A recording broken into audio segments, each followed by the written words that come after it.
সবাই বলছে যে ঐক্যমতের পরিপ্রেক্ষিতে সংস্কার হবে, সবার প্রস্তাব জমা হয়েছে এবং সেই বিষয়গুলো বিবেচনা করে কোথায় কোথায় ঐক্যমত হয়েছে সেটা নির্ধারণ করার জন্য এক সপ্তাহ বেশি সময় লাগার কোনো কারণ নেই। এবং সেটা নির্ধারণ করে যেখানে ঐক্যমত হয়েছে সেই ঐক্যমতের পরিপ্রেক্ষিতে জাতীয় সনদ সই করে নির্বাচনের দিনকাল ঘোষণা করা অত্যন্ত প্রয়োজনীয়।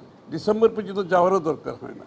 ঐক্যমতের পরিপ্রেক্ষিতে আমরা সেটা সিদ্ধান্ত নিয়ে আমরা জাতীয় সনদ সই করে ডিসেম্বরের আগেও নির্বাচন করা সম্ভব। ঐক্যমত তো কেউ সৃষ্টি করছে না, সবাই সবার মতামত দিয়েছে। সুতরাং যে সমস্ত জায়গায় ঐক্যমত হবে সেগুলোর শুধুমাত্র আমরা সংস্কারের মধ্যে নিয়ে আসব। আর যেখানে ঐক্যমত হবে না সেগুলো নির্বাচনের পরে সবাই যার যার ম্যান্ডেটের জন্য আগামী নির্বাচনে যাবে এবং তাদের ম্যান্ডেট নিয়ে তারা সংসদে এসে সেটা পাশ করবে। আমরা সংস্কারের ঐক্যমত নির্ধারণ করে জাতীয় সনদ সই করে ডিসেম্বরের আগে নির্বাচনে যাওয়ার যথেষ্ট সুযোগ রাখা আছে, করা সম্ভব। কারণ বিচার তো চলবে, বিচার তো চলমান প্রক্রিয়া এবং আমরা সবাই বিচার চাই। আমরা সবাই নির্যাতিত, আমরা নিপীড়িত, গুম খুন হত্যার শিকার, জেলের শিকার, মিথ্যা মামলার শিকার। আমাদের চেয়ে বেশি বিচার আর কেউ যে চাইতে পারে সেটা তো বিশ্বাস করার কোনো কারণ নাই। আর বিচার করবে বিচার বিভাগ, সরকারকে উদ্যোগ নিতে হবে। বান্ডেল থাকলে প্রতি সেনমানিতে টাকা বাঁচবে। বিকাশ সেনমানি বান্ডেল কিনে জিতুন প্রতি লেনদেনে। যেহেতু এখন পর্যন্ত বাংলাদেশে গণতান্ত্রিক ব্যবস্থা প্রবর্তন হয় নাই, কাজে আমরা মনে করি যে আমাদের আন্দোলন এখনও শেষ হয়ে যায়নি। বাংলাদেশে এখন নানান ধরনের ভূরাজনৈতিক বাস্তবতায় নানান ধরনের ষড়যন্ত্র এবং তৎপরতা রয়েছে।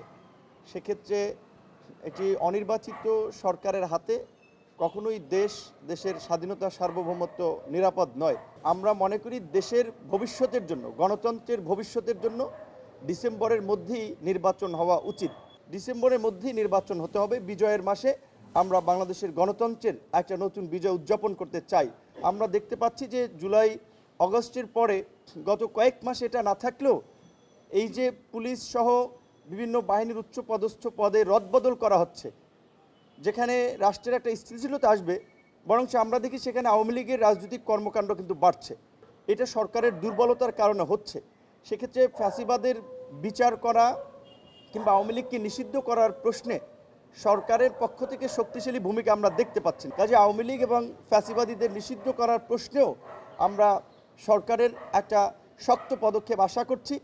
এই গণ অভ্যুত্থানে বৈষম্য বিরোধী ছাত্র আন্দোলনের ছাত্র দল ছিল, শিবির ছিল, ছাত্র অধিকার পরিষদ ছিল, ছাত্র ইউনিয়ন ছিল, দলমত নির্বিশেষে সকল ছাত্ররা ছিল।